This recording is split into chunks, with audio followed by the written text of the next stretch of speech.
have the whole world. There's an old saying, the world is your oyster. It's never been truer than today. We really have so much technology, so much different ability to do analysis and research. It's never existed to this depth ever in the history of planet Earth as you go through. The world did shift. In 2020, after COVID, we had a giant transformation across the entire planet. We really depended a lot more on technology and then promptly got ourselves into a supply shortage in the process because we broke all the supply chains as you go through. When we recover from that, though, you're going to see a couple things. Immediately after 2020, 97% of all Americans now have a cell phone. 97%, regardless of socioeconomic status. 85% of them are smartphones. By the time you're all done, you look on some of the different things that technology and communications has really happened. You need to pay attention to the shift that we've had. The fabled 5G is here and now and knocking on every American's door and even many global customers as you go through. Now, the 5G is much more than your cell phone. The 5G means that machines now can talk to each other inside of plants. It's going to totally transform the manufacturing process. When a machine runs out of supplies, instead of calling a human up saying, yo, human, come feed me, it'll say to another machine, hey, I need some more supplies. And the machine will say, okay, it's coming. And then literally a automated forklift comes across the plant and brings additional supplies to the machine. And a human may get a notice saying, hey, by the way, I'm dropping off some wood over here in the process. And a human goes on with their work. We're looking 5G is much deeper than a cell phone. It actually is going to affect how we manufacture different items as you go through. And also pay attention to this next number. Even if your annual income in the country is $1,000 annually or less, 93% of all millennials around the globe, regardless of annual income, have a cell phone. We have totally changed planet Earth. Now, the little aspect of everybody is wired together. Well, yeah, there used to be a whole thing of the law of seven that you go out and that you're only 7 different steps away from every single person. It's probably closer to 3 as we go through now. The world has shifted. We have to pay attention to this demographic. And here is some of the aspects of it. Here's some traits associated with millennials, not American millennials, but global millennials as you go through. Amortality. An anti-aging trend. Everybody has different apps available to them now for health and fitness as you go through. There's actually a thing called sportainment, sporting holidays. Seriously, we're actually having a new whole thing of let's go some sportainment in the process you go through. Everybody's into health and fitness. Even if you really aren't even close to health or fitness, at least you have the app available to you as you go through. And a share economy or a shortcut society. I don't know about you, this massive online courses you go through companies. There's a whole series that we go through. We sit down and we get on our cell phone. We do magical things that would have taken days or hours of work previously. We get on our cell phone, boom, we have an airline ticket to Aruba if we want to have that. And then if you want to sit down and have some additional accommodations, hey, another 5 minutes and 10 minutes, you can get an airline ticket, rental car, and a hotel room on top of that. I'm not even exaggerating. So share economy is a big thing. Cloaking, the aspect of having private pages or closed groups, keeping people out as you go through. Facebook has numerous divisions for groups, and you can also sit down and have private groups as you go through, and if you want to have that as you go through. You can also have all kinds of dark websites out there where secret things happen, and then most of them probably are not even good for you, the human, or planet Earth as you go through, because some criminal activity, serious criminal activity takes place on there. Predictable consumer behavior.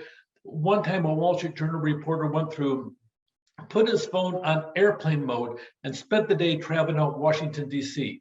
He came home and got on his computer, went on a system that could actually monitor the transmission from his phone, put it off airplane mode, and watched his phone spit out every single location that he went to Google in the process.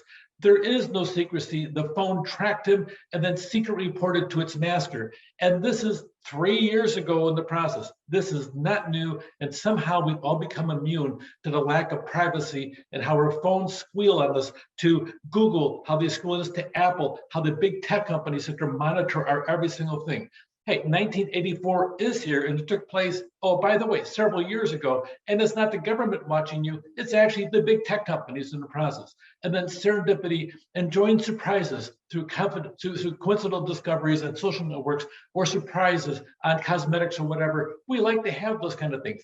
These are 5 traits from millennials, and really a lot of them are based upon technology as you go through. And it's not American, it is worldwide traits. So now let's go through and explore how these traits have an impact on us in the world of international business. There's really a whole series of different kinds of screening that you're going to have to go through before you enter into a market. Market screening. Really, it's a modified version of how we screen the external environment. You want to see which market you want to go to, which one you don't. Even if you go into a country, there's parts that your particular product or your particular service will do well in this part of the country versus this part of the country as you go through. Environmental scanning. You want to scan the entire world around there to see what environmental forces that not just your particular market, but how will the forces within the country or in the country next door to it have an impact as you go through. So screen your market first, screen the environment, and then go through the country. Make certain that your product is going to fit the criteria of that country. I'm going to go into India. Oh, by the way, Indians don't like to eat eggs because the eggs really resemble that of life, so don't make any products with eggs. Oh, if you try it, you're going to fail in the market. Pay attention to the culture that you're moving to. Yes, a small percentage of the population doesn't mind, but the mass really do. Pay attention to your market, study the market, go through segment screening. So pay attention to how you're going through the screen as you go through. And you want to sit down and do your whole different aspect of selecting markets. This is favorable, this is not. Do your selection process as you go through. Now we're going to talk about a series of different types of screenings as you go through. Climate, geography, natural resources are the things there that will make your market successful as you go through. That's point number 1. Make sure that the needs that have easy access to different kind of goods as you go through when they desire it, especially chocolate. By the way, everybody likes chocolate. And make sure the data includes imports, local production as you go through. Make certain you cover that. And then you go into another type of screening on financial and the economic forces in the country. How is inflation? Is it above 3%? Is it out of control as you go through? Is it over 10%? How is that going to impact if you have a corporate office? The corporate office has a base of a 3% annual inflation rate, and you go into a country with a 12% annual inflation rate. All the money you make, it may sound, wow, we're making gangbusters money. We had a 20% market increase. But if your 20% market increase gets eaten up by 12% inflation, did you really get only an 8% overall increase because inflation ate away part of the money that you made in the process?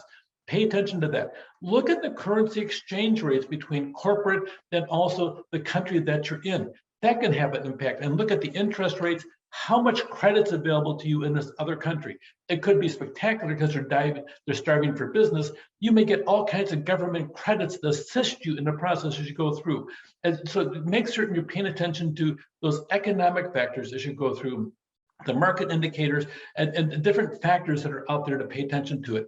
Make certain you look on the trend analysis, run the numbers, have your research department looking at them as you go through, and then also have a thing called cluster analysis to sit down, divide the objects into groups that are based on similarity. Some of them you include your competitors' products as well as your own in the process, and see how that market is doing specifically as you go through.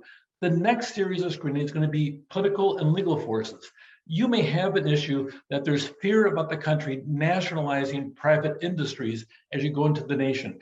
That's serious. You do not want to have somebody come in, you spend $3 billion building a gold mine, and all of a sudden the government comes in and says, by the way, you violated this law over here. Well, that law didn't exist until, last week, they passed it last week, and you're gone. And all of a sudden they take over your $3 billion investment, and you're sitting there trying to sue them in a worldwide court that has no authority whatsoever. Be careful about the aspect, and these things really happen. What about the legal forces? What about limits on foreign ownership? If you're going to go in and you establish a base, is there a certain criteria? Are you better off having a partner in that country to be part of the business as well in the process you go through to protect yourself legally? Watch the whole thing, make sure stable government policies as you go through. So here's a couple things to pay attention to. Look on the market, the environment, the country, and the segment. That's the kind of screening you have to really do, the very first thing. And then you go through, look at the basic needs, look on the financial, economic forces, and then the political and legal forces as you go through. And these are the first series of them as you go into the choosing a foreign market. It's a big deal. It's a big opportunity, but if you don't pay attention, it could be a big failure as well. Take care.